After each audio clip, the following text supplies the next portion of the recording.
नमस्कार। इस 164वें आयकर दिवस पर मैं आयकर परिवार के सभी सदस्यों और हमारे सभी करदाताओं और हितधारकों का हार्दिक अभिवादन करता हूँ। इस महान राष्ट्र के निर्माण में विभाग के प्रति आपके निरंतर सहयोग हेतु आप सभी को अपनी गहरी कृतज्ञता अभिव्यक्त करता हूँ। भारत में आयकर को 163 वर्षों का एक लंबा समय हो गया है। इन वर्षों में बहुत कुछ बदल गया है। केवल हमारे कर कानूनों में ही परिवर्तन नहीं हुआ है, बल्कि हमारी आंतरिक प्रक्रियाओं में भी बहुत बड़ा परिवर्तन हुआ है। जब मैं विभाग को पीछे से मुड़कर देखता हूँ, तो बहुत सरलता से विभाग के भीतर हुआ बदलाव स्पष्ट नज़र आता है। विभाग स्वयं कई तरह से विकसित हुआ है और समग्र शासन संरचना में एक बहुत महत्वपूर्ण स्थान प्राप्त किया है। हमने चुनौतियों का सामना किया है, नई पहल की है और अग्रणी परिवर्तन किए हैं, जिससे हमारे लिए नए अवसर उत्पन्न हुए हैं।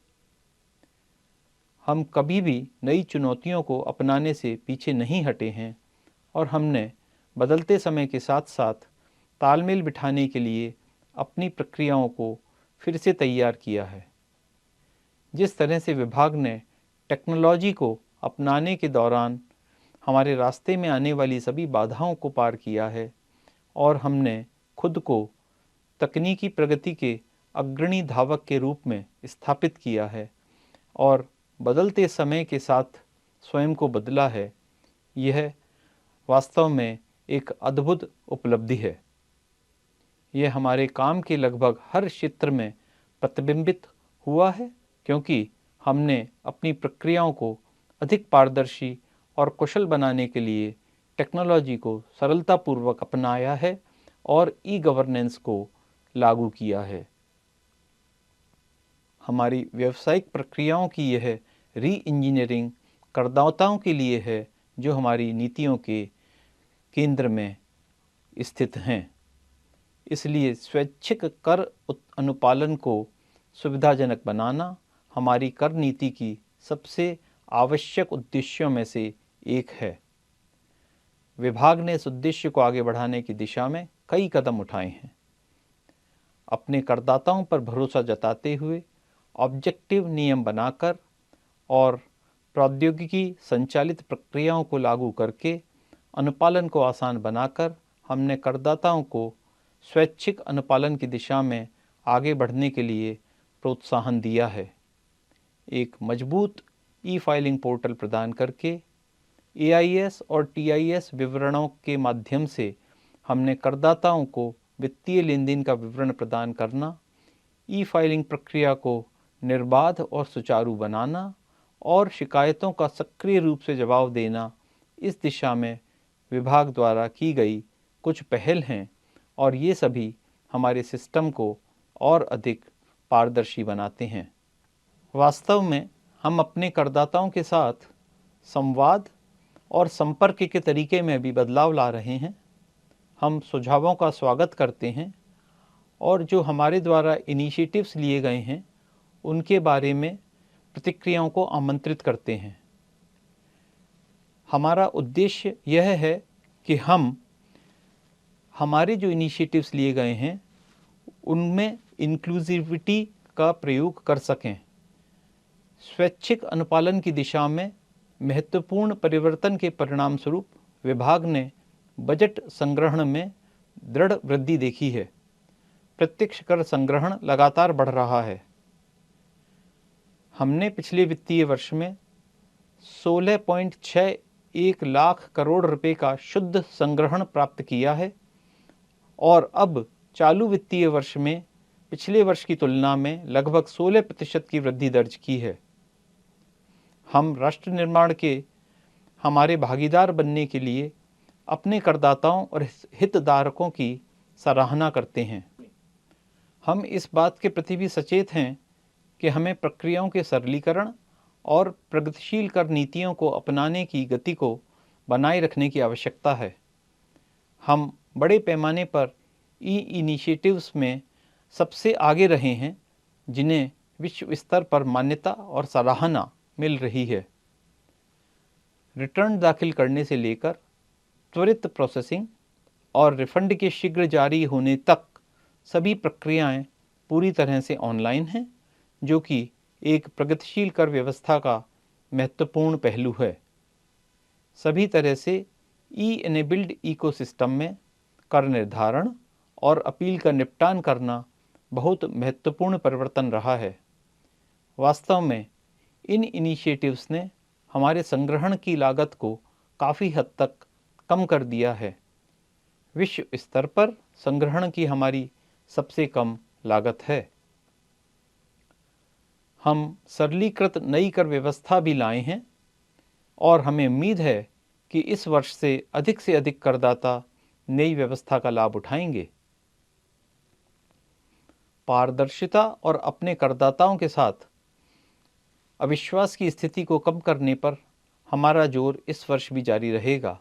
एडिशनल टैक्स के भुगतान पर अपनी रिटर्न को अपडेट करके अनजाने में हुई किसी भी त्रुटि या चूक को ठीक करने की अनुमति देना इस दिशा में एक बड़ा कदम है। फेसलेस प्रक्रियाओं को मजबूत और सुव्यवस्थित करना, चाहे कर निर्धारण हो या अपील, यह दर्शाता है कि हम अपने करदाताओं के लिए अनुपालन में सरलता को प्राथमिकता देते हैं। हमने मार्गदर्शन और सख्त कार्यान्वयन के लिए SOPs जारी किए हैं, जिससे कि प्रक्रियाओं को स्टैंडर्डाइज किया जा सके। जहां भी आवश्यकता होती है, हम अपने करदाताओं को प्रासंगिक मामलों पर शिक्षित करने और उनका मार्गदर्शन करने के लिए आउटरीच कार्यक्रम, वेबिनार और बातचीत करते हैं। यह सब अनुपालन को सरल बनाने और करदाताओं के अनुभव में सुखद बनाने के उद्देश्य से किया गया है। चालू वित्त वर्ष के दौरान भी विभाग की ये कोशिश रहेगी कि नॉन इंट्रूसिव मेथड्स को लागू किया जाए।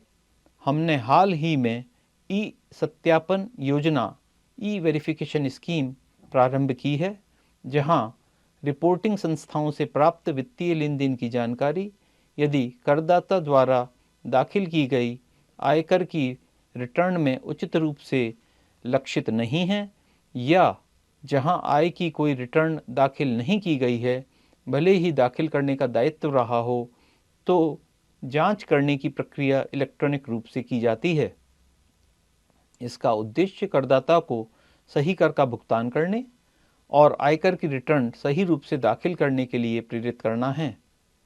हम अपने सभी स्टेक होल्डर से आग्रह करते हैं कि वे इस इनिशिएटिव में हमारा समर्थन करें, जिससे अनावश्यक डिस्प्यूट्स से बचने में मदद मिल सकेगी। इसी प्रकार विभाग ने लंबे समय से लंबित बकाया मांगों के संबंध में अनावश्यक तरीके से संग्रहण या घटाने के कार्य को भी प्रारंभ किया है। हमने मांग प्रबंधन के लिए सुविधा केंद्र स्थापित किए हैं और करदाताओं और हितधारकों तक पहुंचकर उन्हें लंबित मामलों के बारे में अवगत करा रहे हैं और बकाया मामलों को हल करने में उनकी सहायता कर रहे हैं। हमें पूरी उम्मीद है कि हमारे करदाता इस अवसर का उपयोग करके अपने लंबित मांग मुद्दों को निपटाने में प्रयत्न करेंगे। विभाग का भविष्य टेक्नोलॉजी ड्रिवन और स्पेशलाइजेशन ओरिएंटेड है। पैन की कई प्रक्रियाओं को विशिष्ट पहचान के रूप में घोषित कर दिया गया है, जिससे हमारी भूमिका और भी महत्वपूर्ण होती जा रही है। इसलिए यह महत्वपूर्ण है कि हमारे अधिकारी बदलते कार्य परिवेश के अनुरूप खुद को अपडेट और अपस्किल करते रहें। मैं अपने अधिकारियों का आह्वान करता हूं कि एक ऐसी सेवा का हिस्सा होने के नाते, जिसमें प्रशासन और अन्वेषण के लिए तकनीकी विशेषज्ञता और टेक्नोलॉजी के उपयोग की आवश्यकता होती है, वे अपने कौशल को निरंतर बढ़ाते रहें। यह उचित है कि हम बदलती टेक्नोलॉजी और गतिशील रूप से बदलते कानूनों के बारे में खुद को अपडेट करते रहें। आईगॉट प्लेटफॉर्म पर पेश किए गए विभिन्न पाठ्यक्रमों और HRD के साथ साथ DOPT द्वारा संचालित पाठ्यक्रमों और प्रशिक्षण का हमारे अधिकारियों और कर्मचारियों द्वारा उपयोग किया जाना चाहिए, क्योंकि हम दक्षता निर्माण और कार्यक्षेत्र में दक्षताओं के निर्माण पर जोर दे रहे हैं। आयकर विभाग भारत सरकार में एक महत्वपूर्ण स्थान रखता है। विभाग ने न केवल सरकार के राजस्व में अपना योगदान बढ़ाया है, बल्कि आर्थिक अपराधों की जांच में विभाग एक प्रमुख एजेंसी के रूप में भी विकसित हुआ है।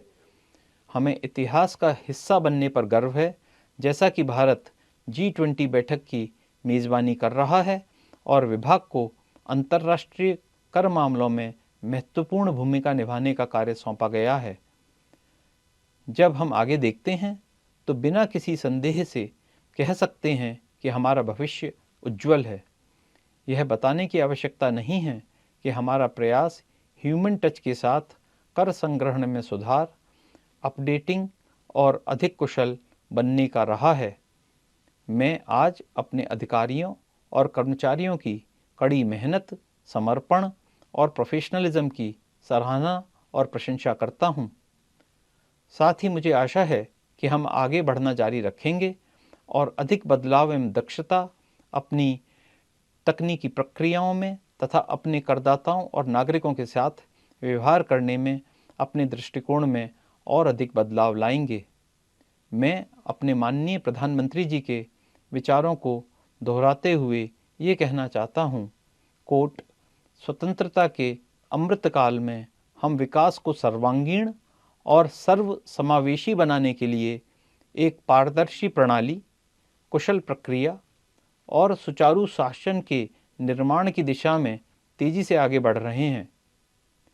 नागरिक प्रथम की सोच से निर्देशित हम अपनी सेवा वितरण प्रणाली की पहुंच को और अधिक विस्तृत करने और उसे ज़्यादा प्रभावी बनाने के अपने प्रयासों में अथक हैं। अनकोट।